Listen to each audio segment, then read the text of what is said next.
شفيعنا وقرة أعيننا سيدنا ومولانا محمد وعلى آله وصحبه أجمعين. Al-Mukarramun, para alim, para ulama yang saya taklimi, Bapak Ibu sesepuh panitia rombongan jamaah jalan dari Kota Banyuwangi yang saya hormati, muslimin wal muslimin, hadirin wal hadirat, jamaah ziarah tanpa terkecuali yang saya muliakan. Alhamdulillah, pada ba'da maghrib ini kita ditakdirkan oleh Allah bertemu di tempat yang penuh barokah ini, yakni tempat pemakaman raja-raja Kabupaten Sumeneb, di mana raja-raja yang dimaksud semuanya ada 8, yang insya Allah 8 raja itu di sisi Allah tergolong kekasih-kekasih Allah. Lebih gampangnya saya katakan, insya Allah tergolong wali-walinya Allah. Kita bertemu di tempat ini, alhamdulillah dalam keadaan sehat walafiat. Mudah-mudahan ini sebuah pertanda bahwa perjumpaan ini, ziarah ini, tawasulan ini menjadi tawasulan dan ziarah yang penuh barokah. Bapak Ibu sekalian, adik-adik yang saya banggakan, perlu diketahui bahwa Astar Tinggi ini adalah pemakaman raja-raja seperti yang saya sebutkan. Semuanya itu dibagi menjadi 2 lokasi. Jadi ke-8 raja itu ada dibagi menjadi 2 lokasi. Pertama, lokasi para sesepuh. Yang kedua, lokasi para pelanjut. Saya selaku petugas untuk lebih barokah mengarahkan atau mempersilahkan nanti Bapak Ibu, mari kita takzimkan raja-raja kelompok para sesepuh terlebih dahulu. Nanti masuk pintu depan ke sebelah barat, di sana ada 3 kubah kelompok makom para sesepuh. Yang pertama yaitu kubah makom Panji Pulang Jiwo. Setelah dari Panji Pulang Jiwo, saya persilahkan ke kubah yang kedua yaitu kubah Pangeran Cimat. Nama aslinya Raden Rohmat. Mengapa beliau dipanggil Pangeran Cimat? Beliau sebagai waliullah di mata kita manusia, di sisi Allah beliau adalah walinya, di mana ditandai beberapa macam karomah. Yang pertama, karomah beliau mandi ucapan. Yang kedua, ketika beliau berdoa selalu diijabah oleh Allah. Kemudian selain itu ditambah karomahnya, beliau sekalipun menjadi raja, beliau diberi kemampuan oleh Allah membuat azimat-azimat yang ampuh. Oleh karena itu, karena terkenal sekalipun menjadi raja senang menulis azimat-azimat yang ampuh, sehingga para patih punggung keraton memanggilnya Pangeran Cimat. Pangeran raja yang suka membuat, yang senang atau yang diberi kemampuan oleh Allah membuat azimat-azimat yang ampuh. Dan sebagai raja, beliau diberi wilayah kekuasaan layaknya ke wilayah kekuasaan seorang gubernur. Jawa Timur, Sumeneb, Pamekasan, Sampang Bangkalan, Surabaya sampai ke Banyuwangi, wilayah kekuasaannya Pangeran Cimat. Mudah-mudahan kehadiran Bapak Ibu sekalian nyampe di Astar Tinggi ini memang ada panggilan dari beliau, yaitu di kubah yang kedua, sehingga apa yang Bapak Ibu sekalian, adik-adikku ini ada cita-cita, ada keinginan melalui tawasulan di Astar Tinggi ini, semuanya diijabah oleh Allah. Yang kedua, yang ketiga yaitu kubah waliullah yang bernama Pinter Saud. Ini lain daripada yang lain, Bapak Ibu sekalian. Apa kelainannya? Yang pertama, kewaliannya itu bahwa beliau setelah dewasa menjadi kekasih Allah sudah ditunjukkan ketika beliau masih ada di dalam rahim sang ibu, di mana ibu beliau ketika hamil besar, abah beliau yang bernama Kiai Abdullah itu aktivitas kesehariannya keluar masuk kampung menyiarkan agama Islam. Mungkin seperti Bapak Kiai ini yang kesehariannya selalu mengajak ke jalan Allah, bagaimana kaumnya agar selamat di dunia dan akhirat. Itulah Kiai Abdullah. Nah, pada satu hari, pada satu malam, Kiai Abdullah itu mungkin terlalu jauh yang didatangi, atau mungkin karena banyak, sehingga biasanya ini kan istrinya menunggu Bapak Ibu, menunggu dengan setia, sama dengan ibu ketika suami pergi, ibu di rumah dengan membacakan doa-doa demi keselamatan sang suami. Itulah Nyai yang dilakukan kesehariannya.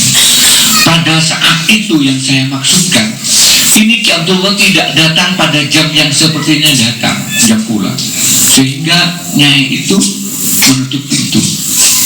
Entah pada malam itu sedang sholat tahajud atau sholat yang lain, wallahu a'lam. Sehingga ketika datang Ki Abdullah sudah menemukan pintu dalam keadaan tertutup. Ngetok pintu sang kiai ini. Assalamualaikum. Diulang-ulang ini Bapak Ibu, assalamualaikum. Tidak langsung terdengar yang namanya suara istri. Suaranya ini tidak ada jawaban. Namun setelah dicoba dan dicoba, akhirnya yang terdengar bukanlah suara istri, namun mendengar suara anak kecil yang menjawab, waalaikumsalam, Umi Surat.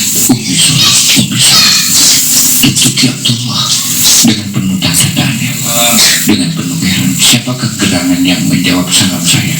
Apakah istri saya sudah lahir, atau pinjam anak tetangga jadi teman? Nah, setelah ditunggu sampai pintu dibuka, nah ternyata Nyai itu dilihat, diperhatikan oleh Kiai, ternyata perutnya masih besar, dan ketika itu langsung ditanyakan, Nyai, barusan siapa yang jawab salam saya?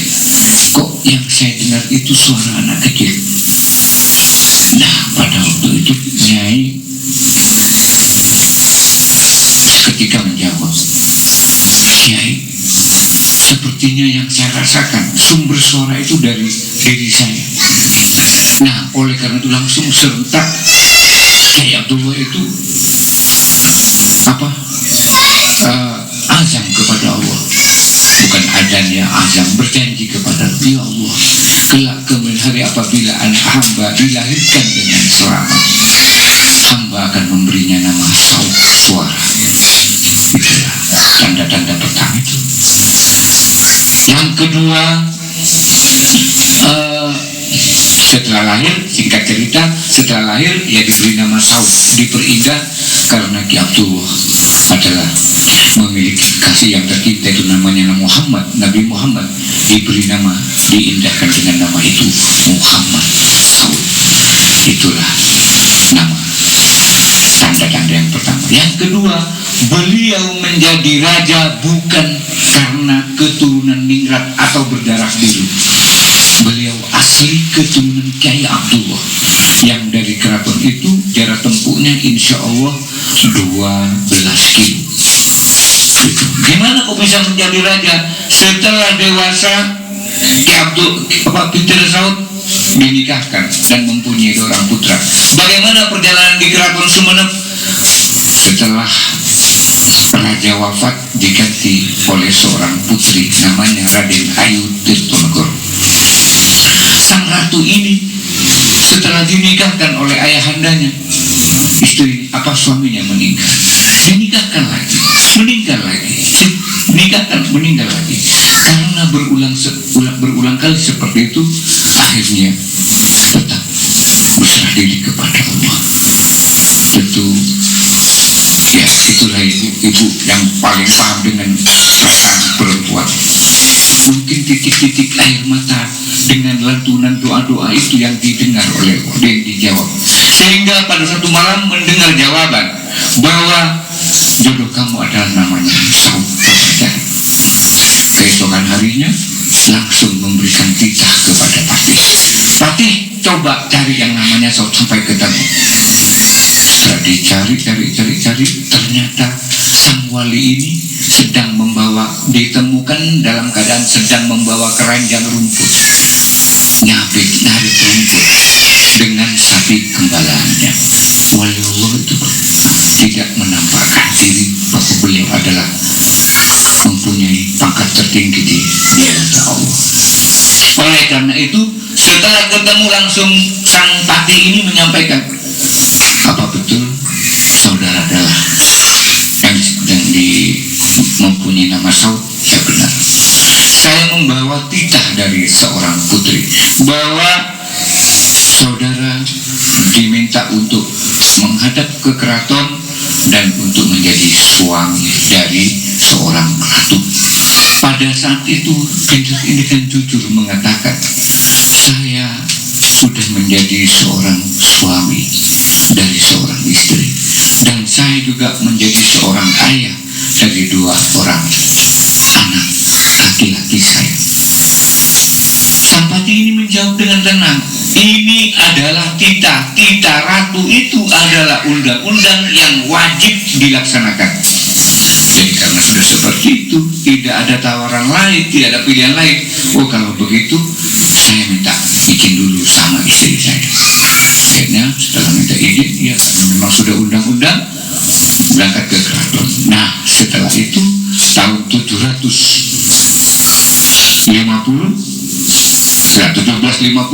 waktu itu dinobatkanlah Pinter itu menjadi seorang raja dengan gelar Tumenggung Tirtonegoro. Itu di Kubah yang kedua. Dan mudah-mudahan ya itulah contoh yang kedua, seorang kiai menjadi pemimpin. Yang kedua adalah jelas itu adalah di negara kita, Gus Dur, kiai tidak pernah menyangka kiai akan menjadi seorang presiden, dan barisan sekarang ini adalah wakilnya juga kiai. Itu Bapak Ibu sekalian. Nah, mudah-mudahan kita semua ini yang hadir di sini, mudah-mudahan Allah mengangkat derajatnya. Amin. Setelah dari kubah yang ketiga, saya persilakan Bapak Ibu keluar lagi dari pintu depan, langsung menuju satu kubah. Di situ ada 5 turun dari Pinter ini. Ini anak cucu Pinter Saud. Cuma yang satu tidak ada fotonya, yang bernama Asiruddin Panembahan Sumulo. Itu Bapak Ibu. Ini putra Pinter Saud ini ada 2. Yang pertama Bahauddin, yang kedua Asiruddin. Mungkin ada pelajaran yang perlu kita petik. Pertama bagi adik-adik ini. Ini ketika kangen yang namanya saudara berdua 2 putra ini dari mau datang di tengah jalan tanya, Dek, nanti kalau kamu sampai ke keraton mau sungkeman kepada siapa terlebih dahulu? Kalau saya tentu kepada ayah. Itu ayah kita kok. Tapi sang adik itu lain. Tidak Kak, kalau saya pasti nyukum kepada ibu. Bagaimanapun dia adalah ibu saya juga. Jadi tetap ibu. Jadi ibu tiri itu adalah ibu kan, ibu kita juga. Jadi inilah karena ketinggian akhlaknya, setelah nyampe ke keraton, langsung sang ratu ini mengusap ubun-ubun yang namanya Asiruddin itu, adik dari Bahauddin itu, putra kedua dari Pinter Saud. Nah, kamulah nanti yang berhak menggantikan ayahandamu setelah nanti sampai pada waktunya. Makanya setelah Pinter Saud wafat, langsung diganti oleh putra yang bernama Asiruddin, dan setelah itu mendapat gelar Panembahan Sumulo. Apa yang ditinggalkan sebagai tanda beliau adalah seorang muslim yang memang kokoh ketika beliau menjadi raja membangun Masjid Agung Kota Sumeneb. Itu Bapak Ibu. Terus setelah beliau diganti oleh cucu dari Pinterasor, Sri Sultan Abdurrahman Pakunataningrat. Ini tingkat kewirausahaan tinggi. Ini walaupun tidak terlalu tinggi sekolahnya, ini bermacam-macam bahasa negara-negara di dunia ini banyak yang tahu Bapak Ibu. Yang pertama. Yang kedua, beliau menulis Al-Quran dengan izin Allah. Diselesaikan dalam waktu 1 hari 1 malam. Kalau Bapak Ibu ingin menyaksikan, silakan di museum, masih ada hasil karya beliau. Yang ketiga apa? Menemukan makom karomah Said Yusuf Delamo. Barangkali sudah, ya Bapak? Belum. Sabun. Ya, inilah yang menemukan. Ketika beliau ditugas ke Bali untuk menerjemahkan prasasti yang berbahasa Belanda di kota Bali, sesampainya di Kaliangat melihat sinar yang memancar menjulang ke atas langit, beliau bilang, Sultan Abdurrahman ini bilang sama Patih yang ikut, wahai Patih, kalau kita, bukan kalau saya, kalau kita sudah selesai melaksanakan tugas dengan selamat, akan saya datangi, kita akan datangi tempat keluarnya sinar itu. Singkat cerita, setelah selesai berhasil dengan selamat, langsung didatangi, berkomunikasi secara batiniah. Nah, ketika menyampaikan salam dan menjawab, beliau ditanya dan menjawab, saya adalah teman seperjuangan saudara, kata saya Yusuf terang itu. Cuma saya terlebih dahulu dipanggil oleh sang khalid. Seketika itu kejatuhan setangkai daun sukun bertuliskan Said Yusuf Al-Hasani. Setelah itu langsung tidak menunggu waktu lagi memberikan titah kepada Patih, mulai sekarang langsung dipugar. Alhamdulillah sampai sekarang tetap menjadi karomah. Itulah ceritanya Said Yusuf Delamo yang sehingga diketemukan inilah penemunya. Yang ini Bapak Ibu namanya Panembahan Noto Kusuma Saleh. Ini kudratillah, coba disimak dengan baik-baik. Itu tangannya pendek, kakinya pendek. Apakah Sri Sultan Abdurrahman tidak punya saudara apa putra yang lain lagi? Banyak putranya Bapak Ibu. Namun dulu ini menyampaikannya dengan demokrasi. Gimana? Dikumpulkan saudara-saudaranya. Ketika beliau melihat para putranya sudah berkumpul, dengan mengatakan, wahai anak-anakku sekalian, sekarang waktu ayahanda sudah sampai untuk mencari di antara anak-anakku yang memang berhak. Saya akan menancapkan lidi. Siapa yang mampu menjawab mencabut lidi yang saya tancapkan ini, kamulah yang berhak. Nah, ada yang gagah perkasa, berani, sakti juga. Nah, sudah dari A, B, C sampai yang terakhir Panembahan Noto Kusuma Saleh ini. Apa yang terjadi ketika sudah sampai waktunya?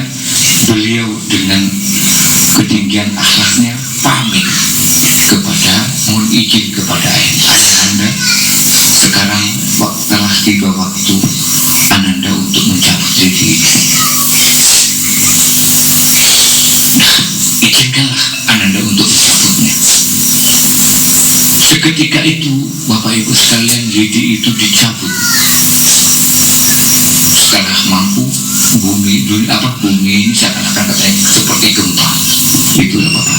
Makanya inilah yang mengganti Sri Sultan Abdurrahman Pakunataningrat. Sampai yang kelima ini berkumpul satu tempat. Setelah itu negara kita bukan lagi negara kerajaan, menjadi berubah bentuknya menjadi negara republik yang dipimpin oleh seorang presiden sampai ke kepala desa, RW dan RT, bahkan kepala dusun dan segala macam. Itu saja barangkali Bapak Ibu sekalian, saya sampaikan arahan ini secara singkat, mudah-mudahan saja bermanfaat. Tentu saya selaku manusia akan banyak terdapat kesalahan, dan kesalahan-kesalahan itu saya mohon dengan serendah hati mohon dimaafkan. Yang benar itu semata-mata dari Allah, yang salah itu memang dari saya. Oleh karena itu, saya selaku manusia yang biasa, saya minta maaf. Mudah-mudahan ziarah ini menjadi ziarah yang dibarokahi oleh Allah, tawasulannya juga yang dikabul setiap doa-doanya oleh Allah, sehingga kita menjadi hamba-hamba Allah yang beruntung di dunia dan akhirat. Sekian saja akhirul kalam. Wabillahi wal hidayah. Ihdinas siratal mustaqim. Wassalamualaikum warahmatullahi wabarakatuh. Barangkali Bapak Ibu memberikan tanda sedekah seikhlasnya. Monggo saya persilakan.